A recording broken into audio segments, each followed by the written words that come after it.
अथ श्रीसत्यात्मतीर्थविरचिता विष्णुपादस्तुतिः। यदीयमाश्रितं पदं समस्तपापनाशकम् स विष्णुरात्मसत्पदे सुभक्तिमाशु मे दिशेत्। यदीयमाश्रितं पदं समस्तविघ्ननाशकम् स विष्णुरात्मसत्पदे सुभक्तिमाशु मे दिशेत्। यदीयमाश्रितं पदं समस्तदुःखनाशकम् स विष्णुरात्मसत्पदे सुभक्तिमाशु मे दिशेत्। यदीयमाश्रितं पदं समस्तपुण्यदायकम् स विष्णुरात्मसत्पदे सुभक्तिमाशु मे दिशेत्। यदीयमाश्रितं पदं समस्तसौख्यदायकम् स विष्णुरात्मसत्पदे सुभक्तिमाशु मे दिशेत्।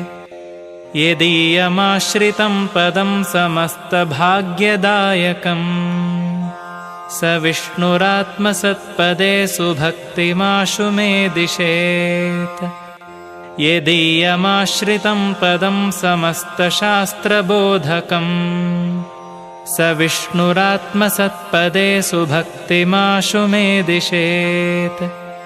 यदीयमाश्रितं पदं समस्तकर्मसिद्धिदम् स विष्णुरात्मसत्पदे सुभक्तिमाशु मे दिशेत्। यदीयमाश्रितं पदं समस्तदेवतोषदम् स विष्णुरात्मसत्पदे सुभक्तिमाशु मे दिशेत्। यदीयमाश्रितं पदं समस्तसद्विमुक्तिदम् स विष्णुरात्मसत्पदे सुभक्तिमाशु मे दिशेत्। यतिः सत्यात्मपदभागभवद्विष्णुपादभाक् तदुक्तपदभाग्यस्तु स भवेद्विष्णुपादभाक्। इति श्रीसत्यात्मतीर्थविरचिता विष्णुपादस्तुतिः।